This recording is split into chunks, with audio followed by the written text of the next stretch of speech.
नमस्कार दोस्तों, study for all agriculture competitive exam में आपका स्वागत है। इस वीडियो में कुछ इम्पोर्टेंट क्वेश्चन हैं जिनका हम डिस्कशन करेंगे। तो सबसे पहला क्वेश्चन है जो horse hoeing husbandry was written by, अर्थात हार्स होइंग हस्बेंड्री जो है वो किसने रिटन किया है, किसने लिखा है। तो आपका बेकर हुआ A option, B option Arthur Young हुआ, सी जीथ्रो टुल और डी लेविंग। तो इसको किसने लिखा है हार्स होइंग हस्बेंड्री? तो जीथ्रो टुल जो है उन्होंने हार्स होइंग हस्बेंड्री लिखी है। उसके बाद नेक्स्ट क्वेश्चन है which one of the peritrichous bacteria, जैसा कि इसको हमने एक वीडियो भी बनाया था और इससे संबंधित एक क्वेश्चन जरूर भी एचओ में पूछा जाता है, जनरली रिपीट होता रहता है। तो which one of the peritrichous bacteria, आपका 4 ऑप्शन दिया गया है, जेंथोमोनास, स्यूडोमोनास, इर्विनिया और नॉन ऑफ दीज। जैसा कि बैक्टीरिया जो होता है वो एट्रिकस अर्थात जिसमें फ्लैजिला एब्सेंट होता है, मोनोट्रिकस, सिफेलोट्रिकस, एम्फीट्रिकस एंड पेरिट्रिकस। तो पेरिट्रिकस जो बैक्टीरिया होते हैं उसमें चारों तरफ, बैक्टीरिया के चारों तरफ जो है वो आपका फ्लैजिला पाया जाता है। तो इसका एग्जाम्पल क्या है? तो आप इसका एग्जाम्पल जो है वो इर्विनिया है। Erwinia is the peritrichous bacteria. इसके बाद नेक्स्ट क्वेश्चन जो है nicotine is produce only in roots, seeds, stem and leaves. तो फर्स्ट थिंग, निकोटीन किस में बनता है? निकोटीन किस में बनता है? तो वो है टोबैको। टोबैको में जो होता है वो क्या होता है? निकोटीन। तो निकोटीन अब वो बनता किस में है? जैसे टोबैको की लीफ खाया जाता है, लेकिन जो निकोटीन बनता है, प्रोड्यूस होता है, वो लीफ में नहीं होता है। उसमें 4 ऑप्शन दिए गए हैं, रूट हुआ, स्टेम हुआ, सीड और लीव्स हुआ। तो लीव्स में नहीं बनता है, इसका सिंथेसिस जो होता है वो रूट में होता है, अर्थात nicotine is produce in root, इसलिए इम्पॉर्टेंट है। उसके बाद नेक्स्ट क्वेश्चन है फ्रूट फ्लाई बिलोंग टू, ये काफ़ी इंपॉर्टेंट क्वेश्चन है। फ्रूट फ्लाई जो होती है डाइकस, वो किससे बिलोंग करती है? ये आपकी टेप्रिटिडी हुआ, टेक्निडिडी हुआ, कोक्सिनिलिडी हुआ या पाइसिनिलिडी हुआ। तो इसमें से किस में बिलोंग करता है? तो फ्रूट फ्लाई जो है वो टेप्रिटिडी फैमिली का होता है। टेप्रिटिडी फ्रूट फ्लाई बिलोंग टू टेप्रिटिडी। उसके बाद little leaf disease of brinjal is काट बाई, अर्थात लिटिल लीफ डिजीज ब्रिंजल में होता है और वो काफ़ी सीरियस डिजीज है। और किसके कारण होता है? आपका 4 ऑप्शन दिया गया है, बैक्टीरिया हुआ, माइकोप्लाज्मा हुआ, न्यूट्रिशन हुआ या वायरस हुआ। तो इसमें आपका कौन सा सही है? तो लिटिल लीफ ऑफ ब्रिंजल जो है वो माइकोप्लाज्मा के द्वारा होता है। जनरली जो लीफ कर्ल डिजीज होता है वो वायरल डिजीज होता है, लेकिन इसमें लिटिल लीफ जो होता है, लीफ जो है तो छोटी हो जाती है और उसमें फ्लावरिंग नहीं होती, तो वो माइकोप्लाज्मा की वजह से होता है। उसके बाद नेक्स्ट क्वेश्चन है प्लांट पैथोजेनिक वायराइड्स कंटेन, अर्थात जो प्लांट पैथोजेनिक वायराइड्स होते हैं वो क्या होता है प्लांट पैथोजेनिक वायराइड्स में? तो प्लांट आरएनए ओनली, 4 ऑप्शन दे हैं, डीएनए एंड प्रोटीन कोड, इसके बाद DNA only and RNA protein code. तो इसमें क्या होगा? तो आरएनए प्लस प्रोटीन कोड, इसको क्या बोला जाता है? वायरस होता है और इसको बोलते हैं प्लांट वायरस। प्लांट वायरस जो होता है वो जनरली आरएनए का बना होता है, RNA plus protein code. DNA plus protein code क्या हो जाएगा? Human virus. एक्सेप्शनल अगर ये एचआईवी वायरस जो है वो आरएनए वायरस होता है, इसके लिए इसको रिट्रोवायरस भी कहा जाता है। तो डीएनए प्लस प्रोटीन जो होता है ह्यूमन वायरस होता है। तो अगर वाइडाइट्स की बात की जाएगी तो आरएनए ओनली जो होता है वो आपका क्या होता है? वाइडाइट्स। इसमें जो सही आंसर होगा वो आरएनए ओनली होगा। उसके बाद नेक्स्ट क्वेश्चन है tomato leaf curl virus is transmitted. तो फर्स्ट, टोमेटो लीफ कर्ल क्या है? वायरल डिजीज है और ये ट्रांसमिट किसके द्वारा होती है? ग्रासहापर हुआ, वाइट फ्लाई हुआ, बटरफ्लाई हुआ, एफिड हुआ, 4 ऑप्शन दिए गए हैं। तो लीफ कर्ल ऑफ टोमेटो जो है वो ट्रांसमिट होता है वाइट फ्लाई के द्वारा। White fly is the transmitted leaf curl of tomato. उसके बाद नेक्स्ट क्वेश्चन है which one salt day plant, इनमें से कौन सा ऐसा ग्रुप है जो साल्ट डे प्लांट को इंटीमेट करता है या सूचित करता है? तो फर्स्ट है rice soybean, second rice cotton, third sunflower wheat और डी जो हो गया वीट एंड बार्ली। तो इसमें से साल्ट डे प्लांट अर्थात फोटोपीरियडिन से रिलेटेड है और ये क्वेश्चन पूछा जाता है, salt day plant, long day plant and day neutral plant. तो अब इसमें राइस जो होता है वो क्या है, साल्ट डे प्लांट है। सोयाबीन भी क्या है, ये भी साल्ट डे प्लांट के अंतर्गत आता है। सनफ्लावर जो हुआ ये क्या है, डे न्यूट्रल प्लांट है। लेकिन वीट क्या है, लॉन्ग डे प्लांट है। इसमें वीट और बार्ली क्या है, ये लॉन्ग डे प्लांट है। तो wheat barley long day plant ये नहीं होगा। इसके बाद सनफ्लावर वीट, तो इसमें वीट दिया गया है, लॉन्ग डे प्लांट होता है तो वीट भी नहीं होगा। इसके बाद काटन दिया गया है, काटन भी नहीं होता है। तो अब इसमें जो सही ऑप्शन है वो है राइस एंड सोयाबीन, इसीलिए दो ऑप्शन दे दिए हैं। तो राइस और सोयाबीन जो होता है वो क्या है, साल्ट डे प्लांट। इसके और एग्जांपल जैंथियम हुआ, क्राइसेंथेमम हुआ, टोबैको हुआ, तो ये सभी क्या हैं, साल्ट डे प्लांट हैं।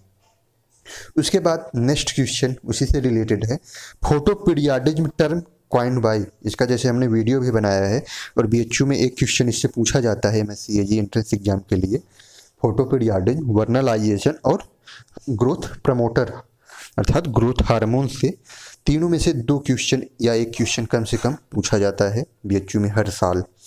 तो फोटोपीरियडिज्म टर्म कॉइन्ड बाय अर्थात फोटोपीरियडिज्म टर्म किसने दिया था, एच.ए. एलार्ड ने दिया, गार्नर एंड एलार्ड ने दिया, टी.डी. लाइसेंको ने दिया या नानार्दीज। तो फोटोपीरियडिज्म टर्म जो दिया है इसको आप पूरा वीडियो देखें, उसमें से जितने भी क्वेश्चन पूछे जाते हैं सब क्वेश्चन आपके अटेंड हो जाएंगे। फोटोपीरियडिज्म टर्म जो दिया था वो गार्नर एवं एलार्ड ने दिया था 1920 में, फोटोपीरियडिज्म टर्म। और टी.डी. लाइसेंको जो है इन्होंने क्या दिया था, वर्नलाइजेशन। तो वर्नलाइजेशन अगर पूछ रहा है तो टी.डी. लाइसेंको और गार्नर एलार्ड फोटोपीरियडिज्म। उसके बाद नेक्स्ट क्वेश्चन है, hormone responsible for fruit ripening. इसमें से कौन सा ऐसा हार्मोन है जो फ्रूट राइपेनिंग के लिए रिस्पॉन्सिबल है। ऑक्जिन हुआ, एबीए हुआ, साइटोकाइनिन हुआ और इथाइलिन। तो इसमें से इथाइलिन जो होता है वो क्या होता है, फ्रूट राइपेनिंग के लिए रिस्पॉन्सिबल होता है। उसके बाद नेक्स्ट क्वेश्चन है, precursor of indole acetic acid IAA, ये क्या है, ऑक्जिन है। तो इसका प्रिकर्सर क्या है, तो इसका प्रिकर्सर IBA है या NAA है या नॉन ऑफ दीज है या ट्रिप्टोफेन है। तो प्रिकर्सर ऑफ IAA क्या है, ट्रिप्टोफेन। ये आप याद रखेंगे, ये भी क्वेश्चन पूछा जाता है। जितने भी क्वेश्चन है काफ़ी इंपॉर्टेंट क्वेश्चन है। लॉक एंड की थ्योरी प्रपोज्ड बाय, लॉक और की थ्योरी, जैसा कि एंजाइम की दो थ्योरी है, लॉ एंड की और इंड्यूस फिट थ्योरी। तो लॉक एंड की थ्योरी किसने दिया था, फिशर ने दिया, कोशलैंड ने दिया, लाइसेंको ने दिया या एलार्ड ने दिया। तो लॉक एंड की थ्योरी जो प्रपोज किया था वो फिशर ने किया था और कोशलैंड ने induce fit theory, induce fit theory जो है वो प्रपोज किया था किसने, कोशलैंड ने, और फिशर ने लॉक एंड की। तो इसमें जो आंसर आपका सही होगा वो ये है। उसके बाद नेक्स्ट क्वेश्चन है, which is water soluble vitamin. अब इसमें से कौन सा ऐसा ग्रुप है जो वाटर सॉल्युबल है, BC हुआ, AD हुआ, CA हुआ या AE हुआ। अर्थात vitamin B and C, vitamin A and D, vitamin C and A, vitamin A and E, इसमें से कौन वाटर सॉल्युबल है। तो जैसे कि इसमें दे रहा है विटामिन C है, लेकिन इसमें विटामिन A भी दे रहा है, तो विटामिन A वाटर सॉल्युबल नहीं होता है। ADE और K जो विटामिन है वो वाटर सॉल्युबल नहीं होते हैं। तो इसका मतलब क्या आपका आंसर सही होगा, vitamin B and C, vitamin B and C is the water soluble. ये 100% आप नोट कर लीजिएगा, क्वेश्चन काफ़ी इंपॉर्टेंट है। उसके बाद sugar cane is example of C4 plant, C3 plant, CAM plant और none of these.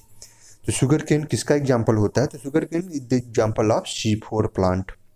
Sugar cane किसका एग्जाम्पल है, C4 प्लांट का। उसके बाद नेक्स्ट क्वेश्चन है, seed rate of marigold per hectare. Seed rate of marigold per hectare क्या होता है, ये काफ़ी इंपॉर्टेंट है। तो मेरीगोल्ड जो होता है इसको आप गेंदा का फूल कह सकते हैं, काफ़ी ऑर्नामेंटल प्लांट है और काफ़ी यूज होता है। तो इसीलिए ये सबसे बड़ी बात तो ये है कि ये ऐसा ऑर्नामेंटल प्लांट है जो कि सीड इसकी सोइंग की जाती है और इसका सीड रेट कितना है 1 to 1.5 kg, 3 kg, 0.5 kg, 4 kg। तो मेरीगोल्ड का जो सीड रेट होता है 1 to 1.5 kg पर हेक्टेयर होता है। ये 100% नोट कर लीजिएगा, ये क्वेश्चन पूछा जाता है। उसके बाद नेक्स्ट क्वेश्चन है Pusa Narangi is the famous variety of. Pusa Narangi किसकी फेमस वैरायटी है। अब इसी में अगर एक ऑप्शन दे दिया गया होता नारंगी का तो काफ़ी कन्फ्यूजन हो जाता, लेकिन पूषा Narangi is the famous variety of orchid, chrysanthemum, gladiolus या मेरीगोल्ड।